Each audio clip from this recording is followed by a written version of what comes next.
Nous avons réalisé cette expérience dans le but de démontrer que les insectes sont plus riches en protéines que nos viandes habituelles. Pour ce faire, nous avons prélevé 9 ml d'eau que nous allons verser dans un tube à essai. Nous y ajoutons ensuite l'équivalent de 1 ml de chaque viande à tester que nous écrasons à l'aide d'un tampon. Une fois la solution parfaitement mélangée, nous la versons dans un petit tube fermé hermétiquement. Nous plaçons ensuite les 4 tubes dans une centrifugeuse pendant 15 minutes à 4 degrés. Alors du coup, pour ces petits volumes là, on va utiliser des pipettes de précision. Alors je vais vous afficher les volumes. Donc là, vous voyez, c'est une pipette pour 20 microlitres, P20. Et donc là, du coup, quand j'affiche 10 avec le 0 derrière en rouge, ça veut dire 10 microlitres. D'accord. Donc, ouais, du coup, il y a même des films. Donc là, du coup, on met un embout en plastique pour pouvoir... Pendant ce temps, nous allons faire différentes concentrations de protéines à l'aide du BSA que nous allons diluer avec de l'eau. Le BSA est une solution en protéines connue. Nous aurons donc différentes concentrations de BSA allant de 0% jusqu'à 70%.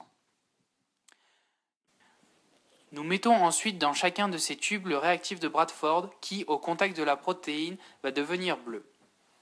Ces solutions vont être ensuite laissées au repos et identifiées afin de bien connaître leur concentration.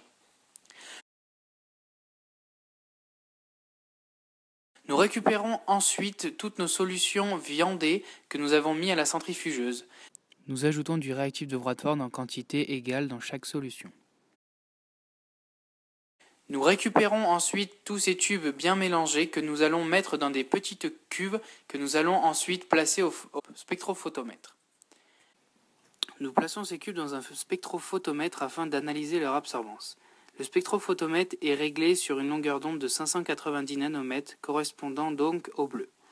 De ce fait, nous pourrons analyser l'absorbance de chaque solution. Plus l'absorbance sera élevée, plus la solution sera protéinée. Nous réalisons donc un blanc avec une cuve contenant uniquement de l'eau et du réactif de Bradford. Nous analysons ensuite chaque cuve contenant de l'eau et du BSA, puis nos 4 cuves contenant nos viandes. Les résultats que nous obtenons sont assez marquants. En effet, chez le grillon, nous obtenons une absorbance d'environ 0,6 qui correspond à une quantité en protéines de 60%.